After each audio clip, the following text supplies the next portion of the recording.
Hi, I'm Nicholeen Peck, and I teach all over the world about parenting, good communication, how to build strong family bonds, and child development through the lens of the principle self-government. And in this video, we're talking about building self-motivation in children.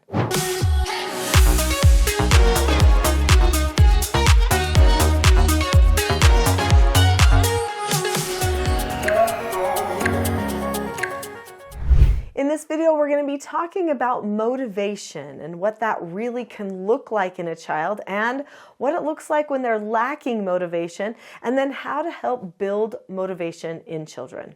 So when a person is motivated, that person is driven to do something. There are personalities of people that are more highly motivated than others, but did you know that motivation is oftentimes a product of our environment? So the way that we are raised can impact our motivation. Of course, there are other factors as well. Our amount of sleep can make a difference in our motivation. Our nutrition and health can make a difference in our motivation. I mean, plain and simple, if you eat the wrong things, you put the wrong fuel in the tank, you may actually lack drive because you just feel more tired and lethargic all the time. So let's say that a child has good health, good sleep, and they're still struggling with motivation. What does that look like? When a child is struggling with motivation, usually they are asking for other people to do things for them all the time. They're not getting creative. They're making excuses for things and not solving their problems. Oftentimes they're making complaints like they're bored or they don't have enough of this or that. And quite frankly, they just don't take on projects. Part of childhood is projects. I remember when I was young building clubhouses with my brother. We would be out in our backyard in the summer heat building something almost every single day. And if we weren't in the backyard building something, we were in the field by our house digging something or making a bike track or building something there or playing some game. We would make up games and we would learn other games from other people to play out in the outdoors. We were constantly creating something. And you know what would happen is we would build this very elaborate clubhouse, out of scrap wood and everything, and we put a sign on it, we would paint it, we would make it just perfect, and then we would get in it and go, okay, now what, And so after a day or two of that clubhouse, we had to make something else because the fun wasn't really having the clubhouse, the fun was making the clubhouse. My son had a game called Heroscape when he was young, and this Heroscape game had little figures, and you would battle them with other little figures on the board, but they had these different levels of tiles and things that you would build up to make this land. And he would have friends come over to play Heroscape. They would spend hours building the land to be just so, and picking pieces and putting it where they wanted to. And then finally, it would be like the last, maybe 1 hour of being together, they might play the game. Maybe. Sometimes they would spend the whole time building it, and then the game would have to sit out on my son's floor for multiple days till the friend could come back and they could actually play the game. The fun part was building it. In fact, he said to me, "Mom, the fun part is actually building the Heroscape. It's even way better than playing the game itself." This is why there's Lego, because children love to build and create. So when a child is not being creative, they're not building, they're not taking on projects or dreaming up things they want to do to help other people or to invent something for themselves, then chances are they could be lacking a little bit of motivation. So what do you do about that? How do you help them? A lot of parents will try to trick their child into getting motivated or developing some sort of drive. They try to plan something that will maybe get them excited. I don't think that's the very best way to approach it. I like being deliberate. So I say, talk to your child about motivation, what it feels like when they're motivated, and what it feels like when they're not motivated. Help them identify that feeling, and then help them create a plan for developing motivation. This whole channel is about self-government. So if you have subscribed to this channel before now, then you probably have recognized how deliberate, how intentional everything is that I talk about on this channel. When you're teaching your children self-government, it shouldn't be an accident. A person does not learn self-government by accident. They learn self-government on purpose. They plan and prepare for how they want to make a change in their life. Sure, some things get learned the hard knocks way, but for the majority of people, when they are really planning to have control of themselves, it is just that, a moment of planning, a moment of decision. So why not help your children understand what motivation is and decide to have motivation? Now, I also think it's okay to decide to have a few downtimes, you know? I mean, why not have one movie night a week when your family turns on that square thing on your wall? Our family had one movie night a week. Every Friday night, we would watch a show together as a family.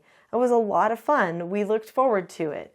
We were excited for it. Was it our most motivating time? No. But you know, because we looked forward to it as something special, we would sometimes make special treats, set up special forts, or, configure the furniture in a certain way so that we could all enjoy that movie even more. So we turned it into a kind of a project sometimes. But when we sat there for a couple of hours, sometimes even we would do 2 movies. Sometimes it was 4 hours of just sitting there. We maybe weren't very motivated. Our minds were glazed over, but it was only once a week. If you're turning on the TV all the time, you are going to decrease motivation.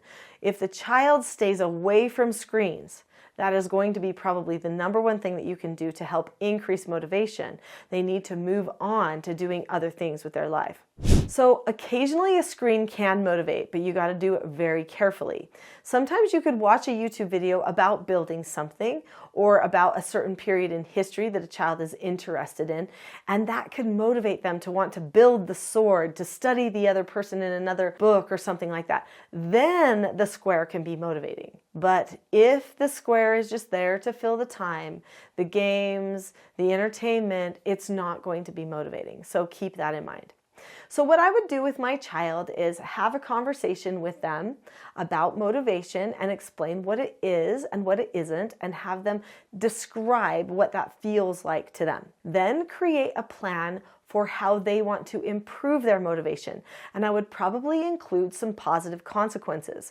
Now, there are multiple videos on this channel about positive consequences and how to make good positive consequences. So I'm not going to go into that here, but be sure to check those out as you're thinking through what types of positive consequences you might want to use for your child to become motivated. That you may use a long-term positive consequence or a short-term positive consequence. So after you've come up with a positive consequence to motivate a person, it could be that you determine the person also might need a negative consequence, something that they want to stay away from so that they are motivated to move forward. So in the teaching self-government approach to parenting, we have meetings that we have. Now there are 3 different meetings. These are just 2 of them, the family meeting and then also the mentor meeting. So the family meeting is for the whole group to have together. The mentor meeting is when you meet one-on-one or 2-on-1 with your child and you set goals for them.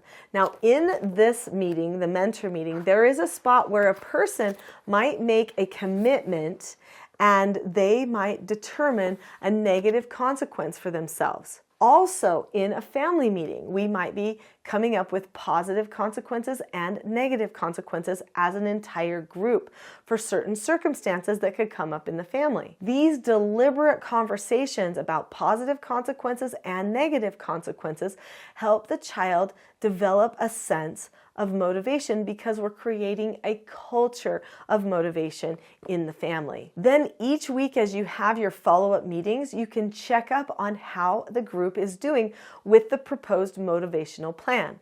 If the child or the group is not doing well with the motivation, then you might have to switch up the positive consequence or the negative consequence that might be helping motivate the child forward.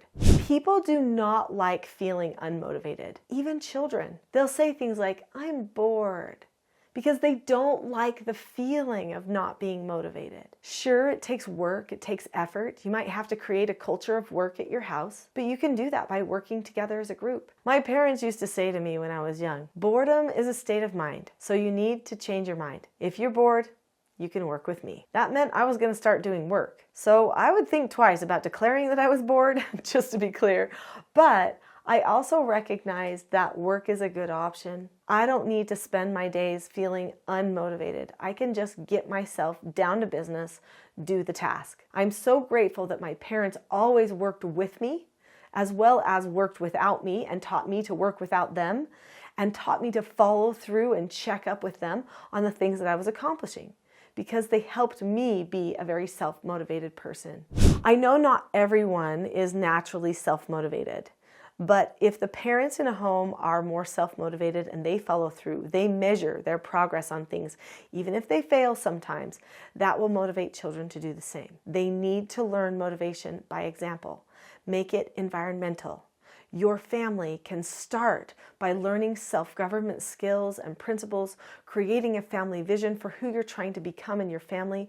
Motivate within the family group. Put your effort on something, a project as a group, and that will trickle out to all of the other things in everyone's life as well. If this video has been helpful to you, I'm pretty sure you will like my next video, which is a full class all about not getting trapped by our expectations. It's called The Expectation Trap versus the Cycle for Success. Click on the link to that video now.